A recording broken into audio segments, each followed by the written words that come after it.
nós temos estudado através das Sagradas Escrituras que o ser humano, quando ele nasce espiritualmente morto e separado de Deus.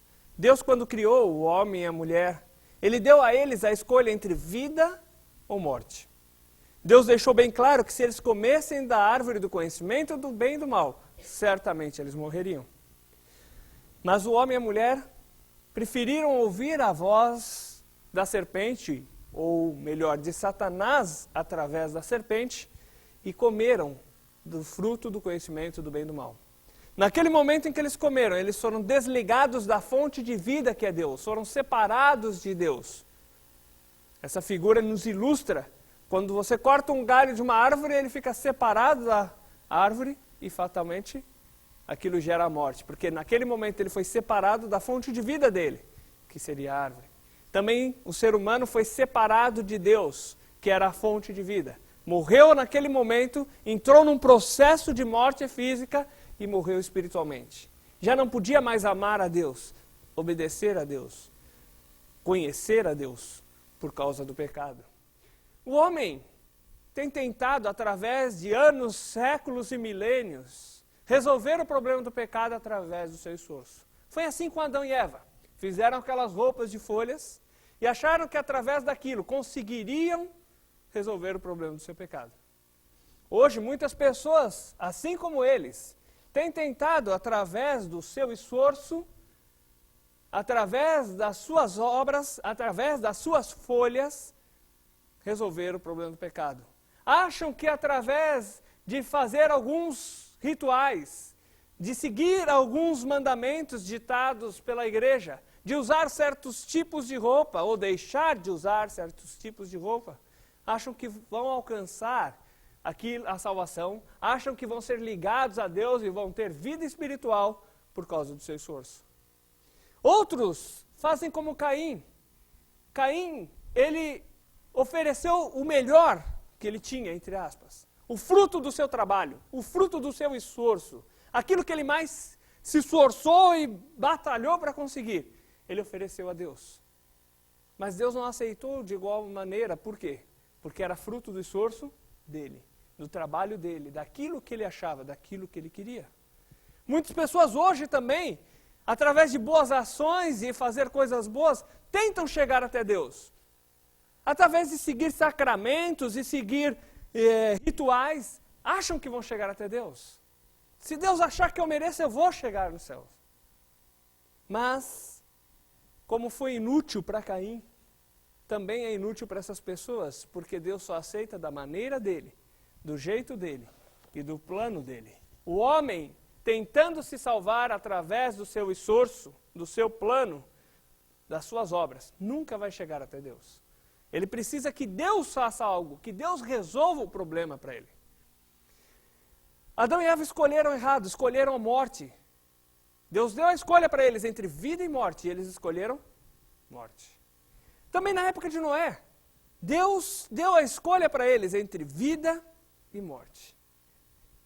Mas a maior parte do povo, a grande maioria, escolheu morte, porque não creram no que Deus falou. Depois daquela época, o pessoal da época da Torre de Babel escolheu fazer uma torre para tentar chegar até Deus através do seu esforço, através de um prédio. E também veio o juízo de Deus, porque eles tentaram chegar da maneira deles. Com isso nós vemos que Deus, Ele é santo, puro e justo. Deus é santo, Ele é separado de tudo aquilo que é errado, de tudo que é pecado.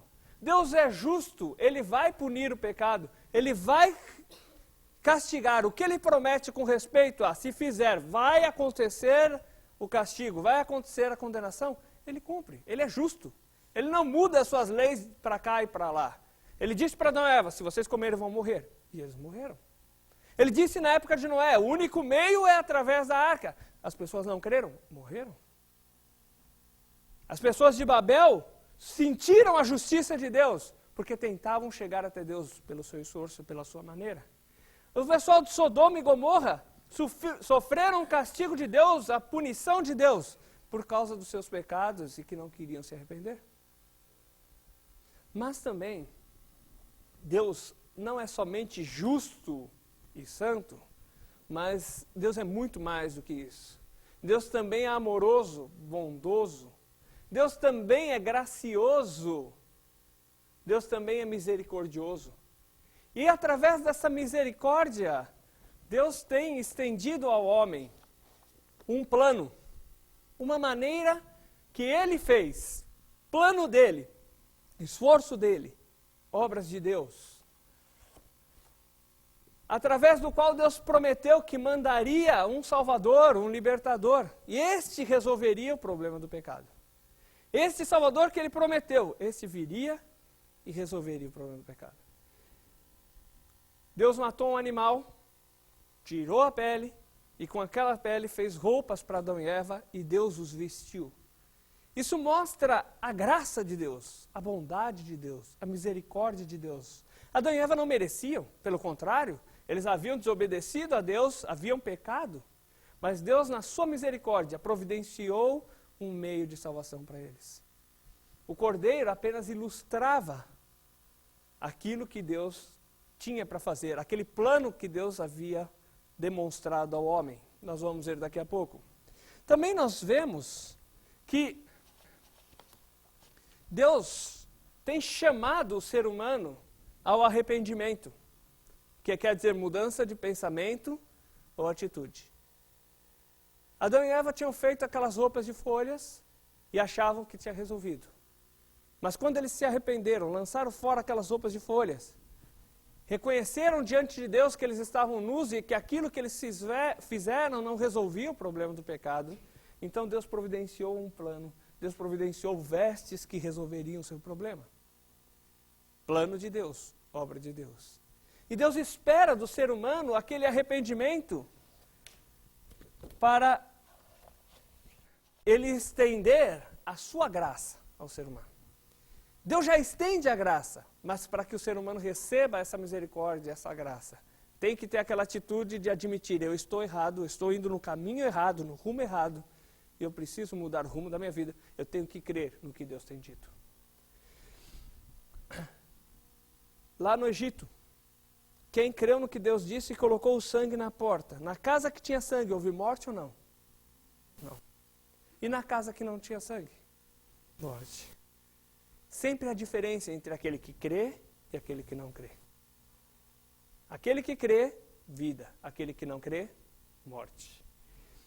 Chegando no Mar Vermelho, Deus abriu um caminho pelo mar para que o povo de Israel passasse. Se Deus não abrisse aquele caminho, eles estariam perdidos. Quando faltou comida para eles no deserto, Deus mandou do céu aquele pão para que eles tivessem alimento. Se Deus não tivesse feito aquilo, também eles estariam perdidos, morreriam certamente.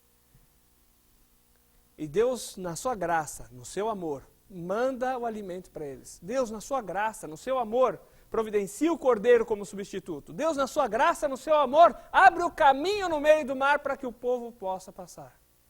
Deus, na sua graça, no seu amor para conosco, Ele manda aquele Salvador prometido. Aquele que Ele disse que mandaria e que resolveria o problema do pecado. Nasceu o Salvador. Deus é fiel. O que Ele promete, Ele cumpre. Deus é imutável, nada pode mudar os seus planos. Deus é supremo e soberano. Ninguém pode chegar e mandar Ele mudar aquilo que Ele já planejou. Deus mandou o Salvador, que viria ao mundo, esmagaria a cabeça da serpente, resolveria o problema do pecado. Jesus nasceu, Filho de Deus, e aí, depois que ele foi batizado, logo depois, João Batista vê Jesus chegando. E o que ele diz? Eis o Cordeiro de Deus que tira o pecado do mundo. Esse Cordeiro não tirava o pecado de Adão e Eva, esse Cordeiro não tirava o pecado dos israelitas, mas eles mostravam que Jesus iria, e Jesus é aquele Cordeiro. Ele sim tira o pecado do mundo. Ele é a solução que Deus deu para o problema do pecado. Mas Deus está chamando o ser humano ao arrependimento. Lembra que muitos chegaram para ser batizados por João, e João não quis porque não tinha arrependimento. Não tinha um fruto de arrependimento. Deus espera de cada um de nós aquele arrependimento de admitir, eu sou pecador, eu preciso desse Salvador que Deus enviou. Eu preciso do Cordeiro de Deus que tira o pecado do mundo. O homem espiritualmente morto, separado de Deus, ele não tem chances de chegar até Deus. Mas Cristo, assim como falou com Nicodemos, tem chamado o ser humano ao arrependimento, tem chamado o ser humano a nascer de novo. Ele disse para Nicodemos, importa-vos nascer de novo. Aquele que não nascer da água e do Espírito não verá o reino de Deus. Ele está nos chamando a ter um nascimento espiritual. O nosso espírito está morto, mas Ele quer dar vida nesse espírito que está morto. Quando Deus fez o ser humano, foi Deus mesmo que soprou nele o fôlego de vida, o espírito. E só Deus é que agora pode dar vida nesse espírito que está morto. Só Deus pode soprar vida nesse espírito que está morto. Cristo está dizendo, precisa nascer de novo. E Ele explica como. Lá no verso 16 do capítulo 3 de João, lembra que fala, porque Deus amou o mundo de tal maneira que deu seu Filho unigênito para que todo aquele que nele crê não pereça, mas tenha vida eterna. Ele quer nos dar vida, Ele quer dar vida espiritual para nós. Ele quer resolver o problema do pecado por nós. E Ele está nos chamando a crer no que Ele está fazendo. Vamos em João agora, abrir nossas Bíblias, em João capítulo 4. João capítulo 4, Jesus havia passado por Samaria, saindo de Jerusalém, subindo para Galiléia, passou por Samaria, e ali está conversando com uma mulher à beira de um poço. E ele diz algo muito importante para ela, e não só para ela, mas para nós também hoje. Versos 23 e 24. Mas vem a hora, e já chegou, em que os verdadeiros adoradores adorarão o Pai, em espírito e em verdade, porque são estes que o Pai procura para seus adoradores. Deus é espírito, e importa que os seus adoradores adorem em espírito e em verdade.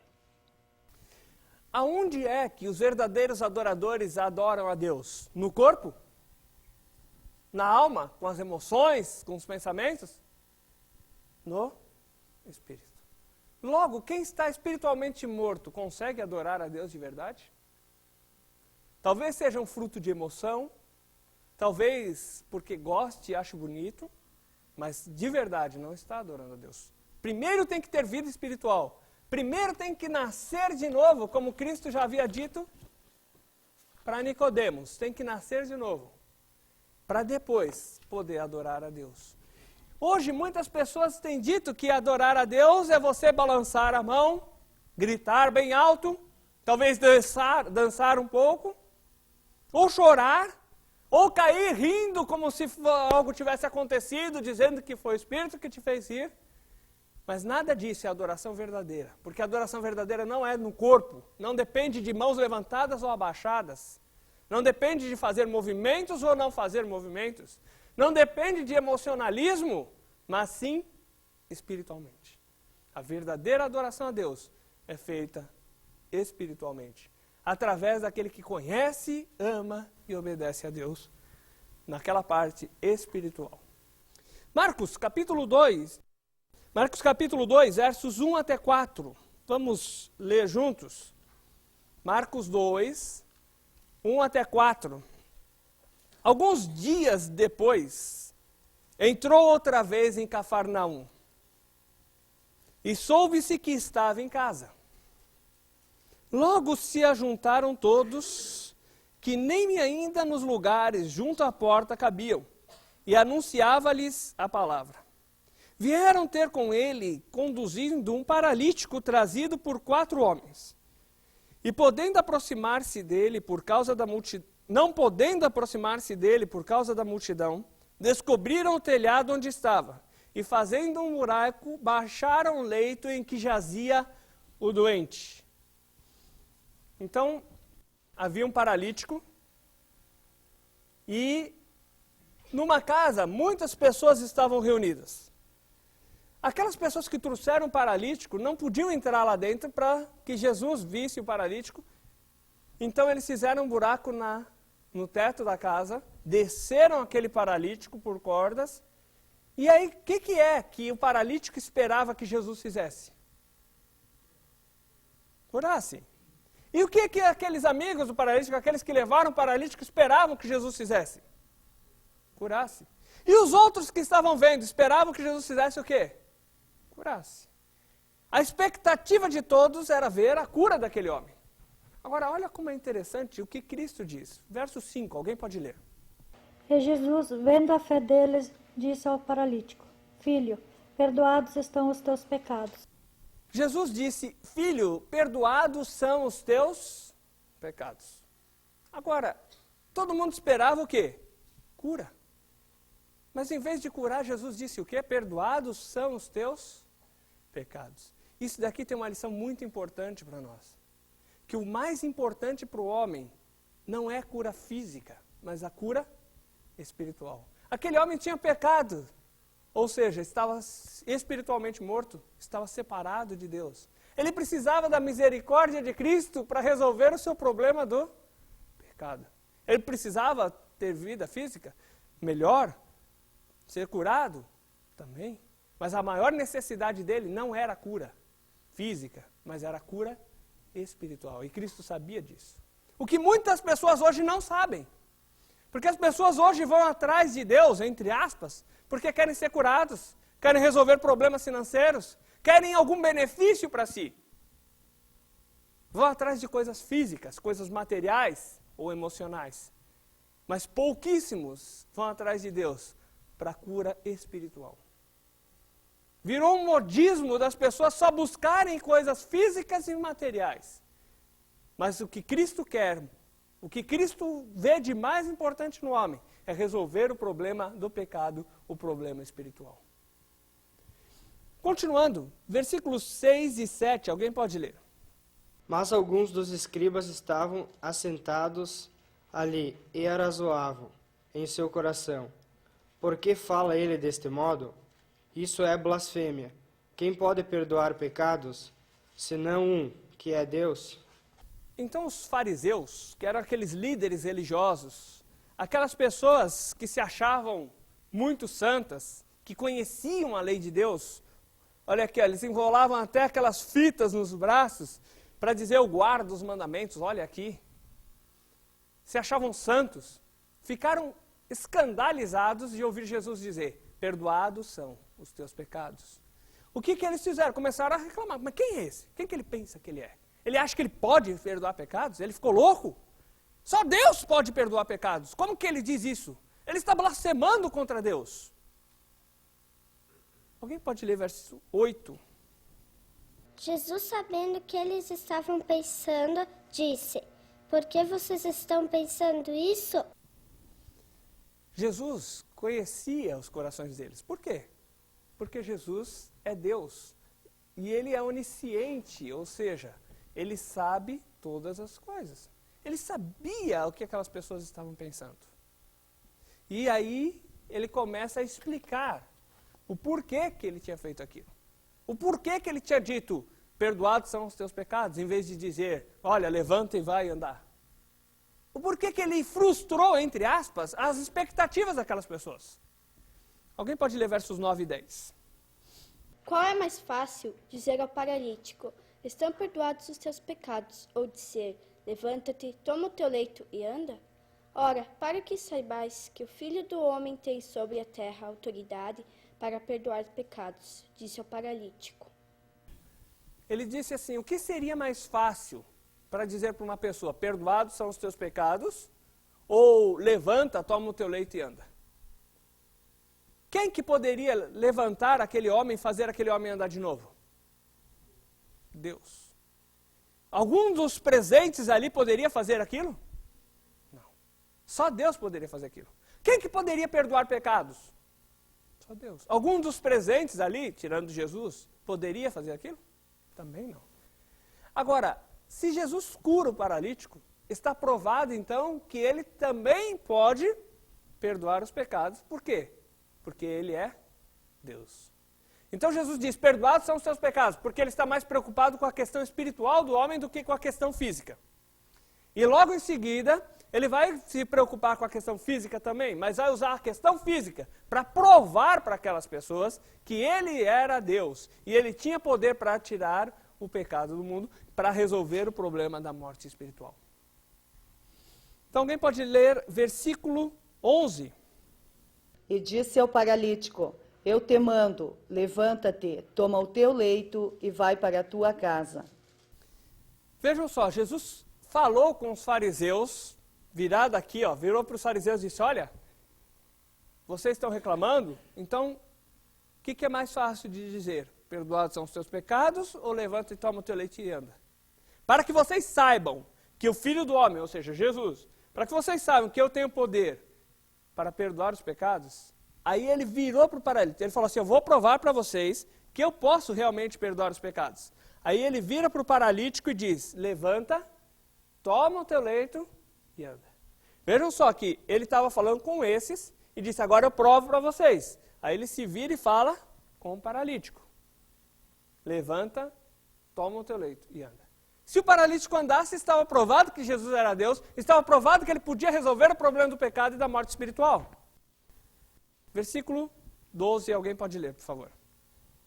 Então ele levantou-se e no mesmo instante, tomando o leito, retirou-se à vista de todos, a ponto de admirarem-se todos e darem glória a Deus, dizendo, jamais vimos coisa assim. O paralítico se levantou, pegou o leito e andou. Estava provado. Jesus é Deus. Jesus podia fazer qualquer coisa. Ele era Deus. Ele podia curar, mas principalmente ele veio para curar o problema espiritual. Resolver o problema do pecado. Antes de curar a vida física daquele homem, ele se preocupou com a vida espiritual daquele homem e disse, perdoados estão os teus pecados. Você pode ficar a vida inteira talvez numa cadeira de rodas, mas depois ir para a presença de Deus. Ou você pode ficar são e ir para o inferno, e eternamente separado de Deus. O mais importante é as coisas eternas, é aquilo que Deus tem para o homem, é aquilo que Deus quer resolver do homem, o problema do pecado, da separação de Deus. Isso é mais importante, e as pessoas trocaram os valores. Versículos 13 até 17. Jesus tornou a sair para o mar, e toda a multidão ia ter com ele, e ele os ensinava. E passando, viu a Levi, filho de Alfeu, assentado na coletoria, e disse-lhe, segue-me. E ele, levantando-se, o seguiu. Então Jesus estava jantando na casa de Levi. Muitos cobradores de impostos e pecadores estavam assentados à mesa com Jesus e seus discípulos, pois eram muitos os que o tinham seguido. Quando os escribas, que eram fariseus, viram-no comer com os cobradores de impostos e pecadores, disseram aos seus discípulos, por que come e bebe ele com os cobradores de impostos e pecadores? Tendo Jesus ouvido isto, disse-lhes, os sãos não necessitam de médico, mas sim os doentes. Eu não vim chamar os justos, mas sim os pecadores. Os fariseus, os cobradores de impostos eram quase que inimigos. Principalmente o fariseu, ele odiava o cobrador de impostos, ele odiava os pecadores, porque ele se achava santo, ele se achava superior. Agora, Jesus, de repente, está comendo com esse tipo de gente. E aí eles começam a criticar. E aí Jesus disse, quem necessita de médico é quem? Quem está doente ou quem está bem? Quem está são? Quem está doente. Jesus veio para salvar quem? Os que se acham bonzinhos, se acham santos, se acham justos, ou aqueles que são pecadores? Aqueles que são pecadores. Na verdade, todos são pecadores. Os fariseus também eram pecadores, só que eles não admitiam isso. Eles se achavam justos. Eles achavam que eles não precisavam de médico. E Jesus está oferecendo os seus serviços, ele está querendo resolver o problema do pecado daqueles que reconhecem que precisam do médico espiritual, que é Jesus, que precisam da solução para os seus pecados, que precisam que alguém, aquele Salvador, Jesus, resolva o problema dos seus pecados. Mas se você ainda continua orgulhoso, achando que você não tem pecado, e esse estudo é muito bom, meu vizinho precisava saber disso, aquele meu cunhado que anda fazendo besteira precisava ouvir isso, aquela outra pessoa precisava disso, mas você diz, eu não, eu sou bonzinho. Então, você ainda continua como esses fariseus, que se achavam justos, se achavam santos e não precisavam de Jesus. Mas todo ser humano deve reconhecer que ele é pecador e que ele precisa do médico, precisa de Cristo, precisa da solução de Deus para os seus pecados. Vamos continuar agora. Alguém pode ler, por favor, os versos 23 até 28. Ora, aconteceu atravessar Jesus em dia de sábado. As searas e os discípulos, ao passarem, colhiam espigas. Advertiram-no os fariseus: vê, porque fazem o que não é lícito aos sábados? Mas ele lhes respondeu: nunca lestes o que fez Davi? Quando se viu em necessidade e teve fome, ele e os seus companheiros, como entrou na casa de Deus no tempo do sumo sacerdote Abiatar, e comeu os pães da proposição, os quais não é lícito comer, senão aos sacerdotes e também aos que estavam com ele? E acrescentou: o sábado foi estabelecido por causa do homem, e não o homem por causa do sábado. De sorte que o Filho do Homem é Senhor também do sábado. Os fariseus tinham aquele problema que não queriam chegar nem perto dos pecadores, nem de cobradores de impostos. Outra dificuldade que eles tinham era a ênfase exagerada na guarda do sábado. E eles começaram a criticar os discípulos de Jesus, começaram a criticar Jesus por isso. E Jesus depois explica que o sábado não foi feito para que fosse adorado, porque o mais importante não era o sábado, mas a pessoa. E ele termina dizendo que ele é maior do que o sábado, ele é o Senhor do sábado. Se você tira um dia para descansar o seu corpo, é lícito, está nos mandamentos, Deus diz para descansar o corpo. Só que o problema é que as pessoas mudaram a ênfase. As pessoas agora estão dizendo que eis o sábado que tira o pecado do mundo. E era isso que os fariseus estavam falando, que o sábado era quem ia resolver o problema do pecado. O sábado que os ligaria até Deus. Mas quem é que tira o pecado do mundo? É o sábado ou é Jesus? Eis o Cordeiro de Deus que tira o pecado do mundo. A questão da salvação não está em dia que você guarde, mas está no Cordeiro de Deus que tira o pecado do mundo. O mais importante não é o dia, mas é o Senhor. O mais importante não é as obras, mas o Senhor. Cristo é o Senhor do sábado. Mais importante do que sábado, mais importante do que domingo, talvez o seu problema seja o domingo, mais importante que tudo isso é Cristo. Pois só Ele pode resolver o problema espiritual, só Ele pode dar vida naquele espírito que está morto. Só Ele pode resolver o problema do pecado. Não é o sábado que dá vida, não é o domingo que dá vida, não são leis que dão vida, mas Cristo. Ele sim pode dar vida. Ele é maior do que o sábado. Se nós temos que guardar alguma coisa, nós temos que guardar Cristo.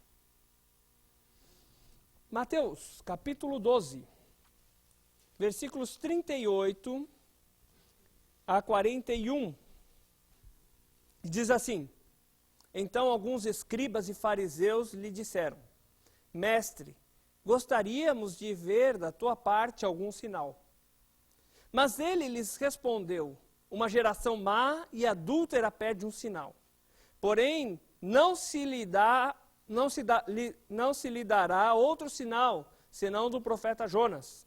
Pois como Jonas esteve 3 dias e 3 noites no ventre do grande peixe, assim estará o Filho do Homem 3 dias e 3 noites no seio da terra. Os ninivitas ressurgirão no juízo com esta geração e a condenarão, pois se arrependeram com a pregação de Jonas. E está aqui quem é maior do que Jonas. Eles pediram para Jesus lhes dar um sinal. Eles queriam alguma coisa, que algum milagre acontecesse para acreditar em Jesus. Agora vejam só que interessante, o sinal que Jesus ofereceu a eles é o quê? O que está relatado dentro das Sagradas Escrituras, o que está aqui dentro. Hoje as pessoas buscam sinais e dizem que precisam ver alguma coisa para acreditar. Mas a fé verdadeira, ela não vê nada, não sente nada, mas espera com certeza. Jesus havia praticado muitos sinais e aquelas pessoas ainda continuavam pedindo mais sinais. E aí Jesus disse, o sinal mais importante que vocês precisam saber é o que está relatado aqui nas Sagradas Escrituras, aqui na Bíblia. Isso sim é um sinal importante. Hoje as pessoas vão atrás de milagres, vão atrás de prosperidade, vão atrás de dinheiro, solução para os seus problemas, querem ver sinais para depois acreditar. E o Senhor está dizendo que nós precisamos acreditar é no que Ele diz, na sua palavra. Esse é o sinal que nós precisamos para poder crer.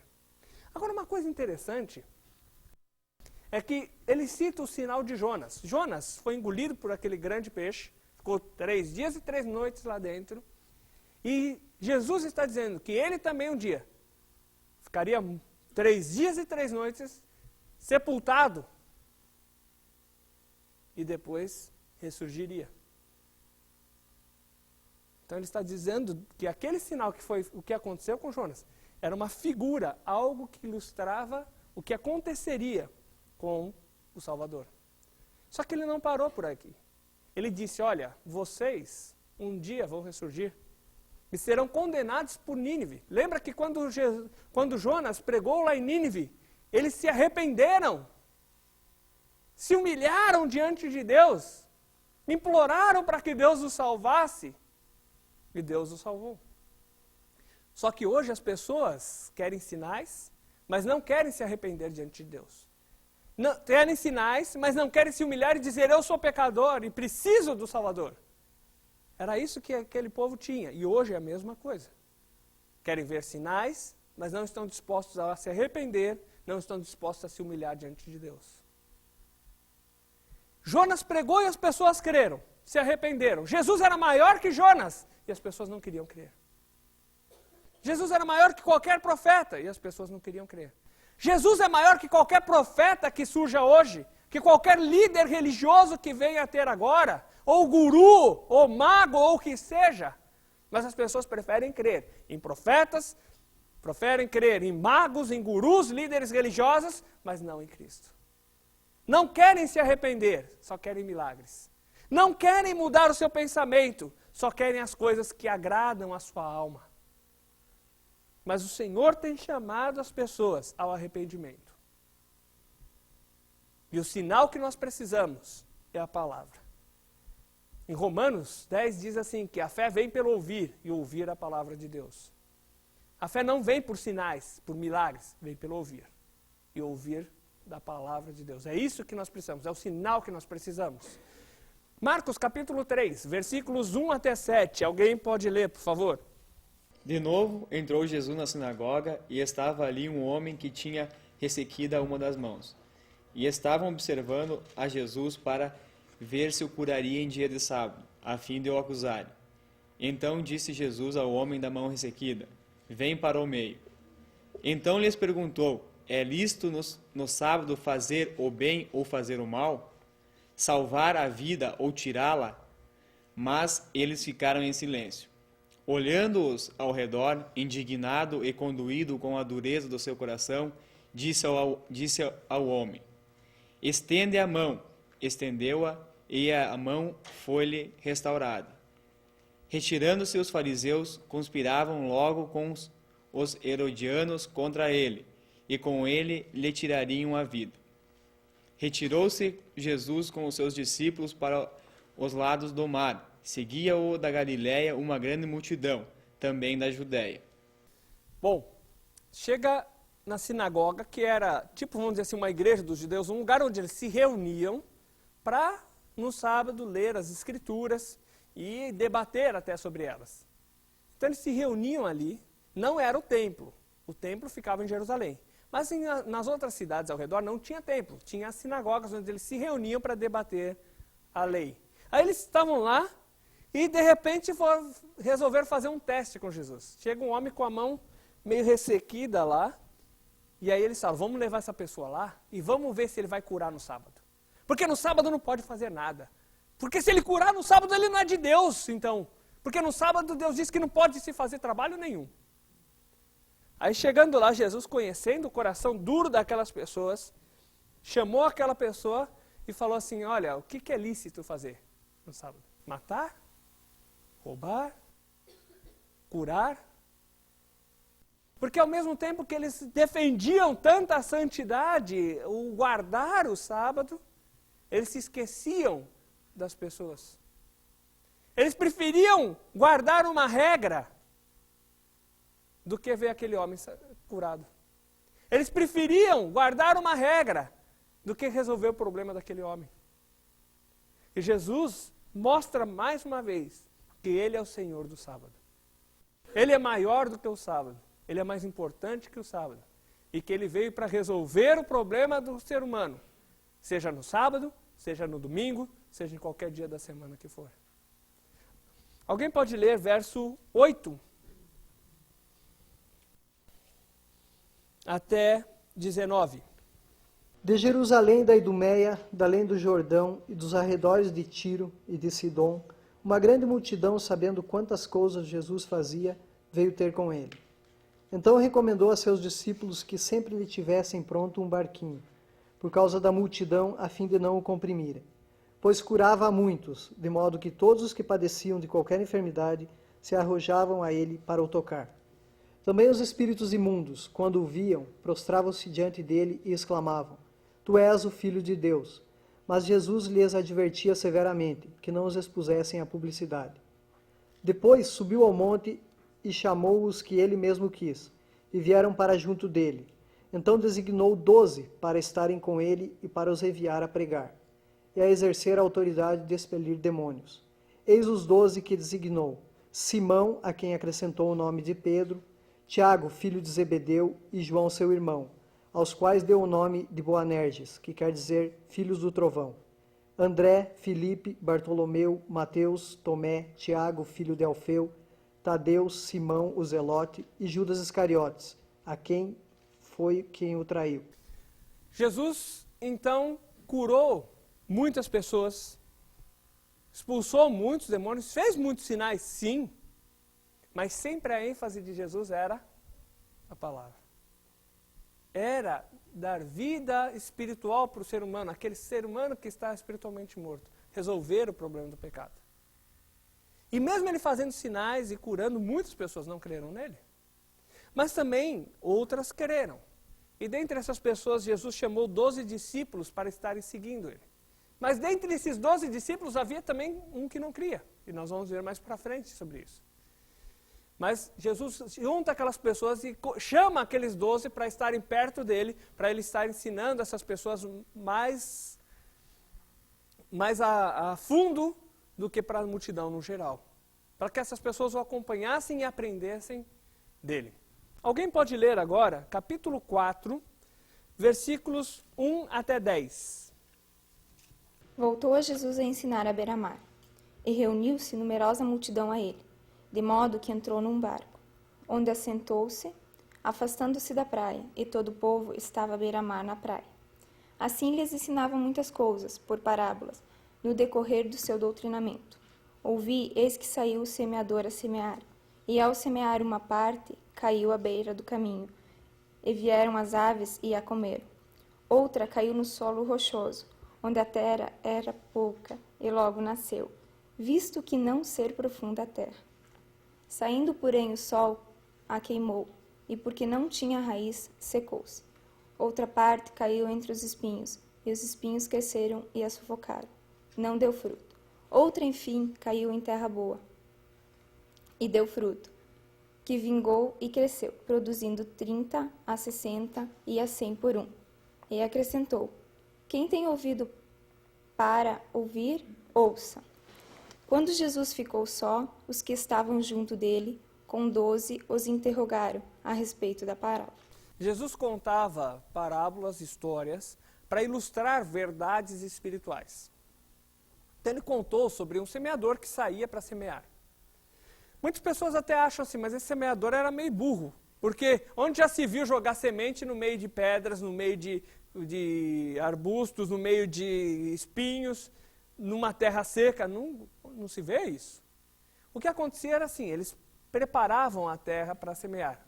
Então, passavam arado, e aí eles vinham para semear. Naquele tempo não tinha plantadeira, tinha plantio direto, não tinha trator, não tinha essas coisas todas que existem hoje.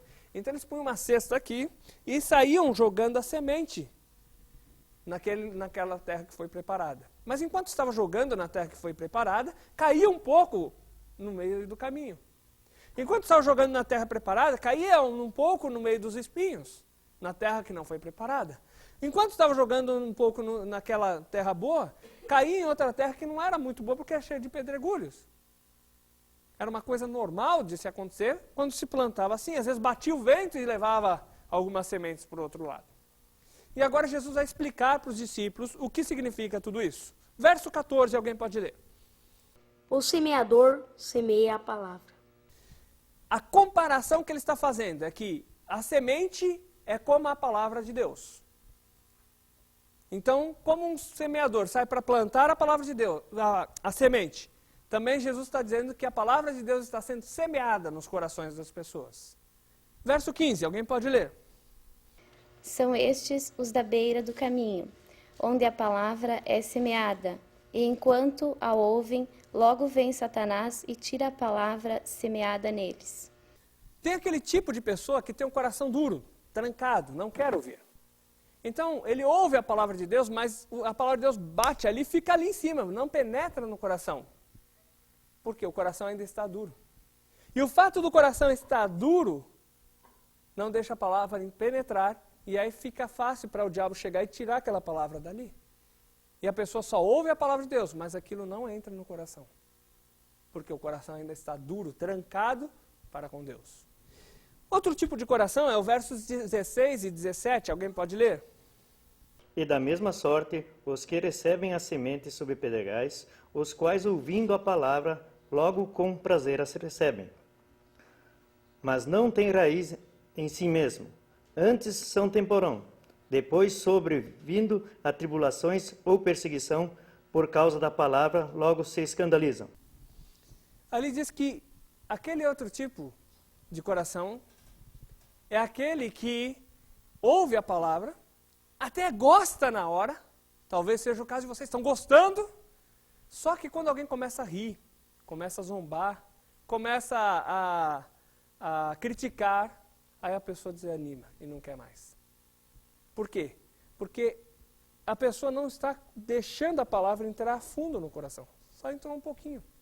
Na hora acha bonito, acha interessante, que joia, que bom. Mas quando começa a ver qualquer tipo de crítica ou zombaria, a pessoa desanima. Um outro tipo, versos 18 e 19.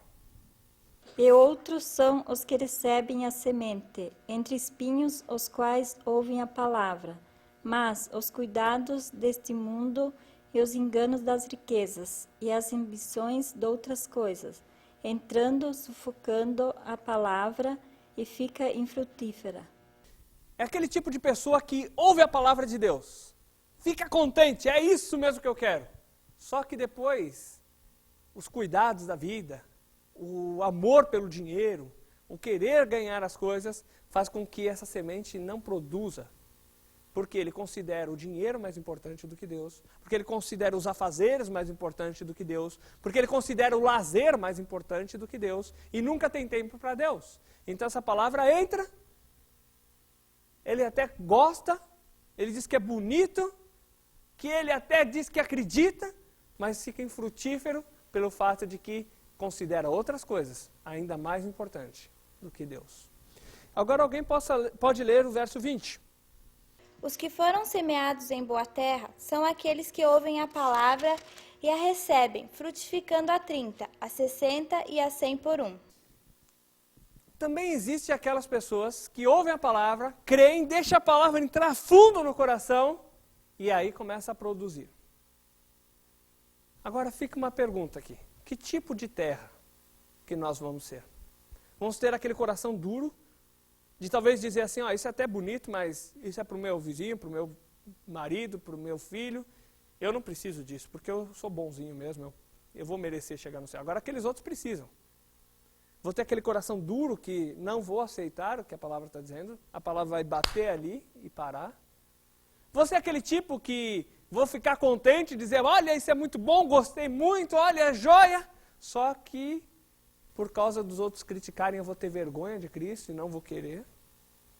Ou será que você é aquele tipo que vou dizer que é bom, que gosto e tudo, só que nunca vou ter tempo para Deus, vou querer sempre as minhas coisas primeiro, o dinheiro, ou o lazer, ou as coisas que eu gosto primeiro?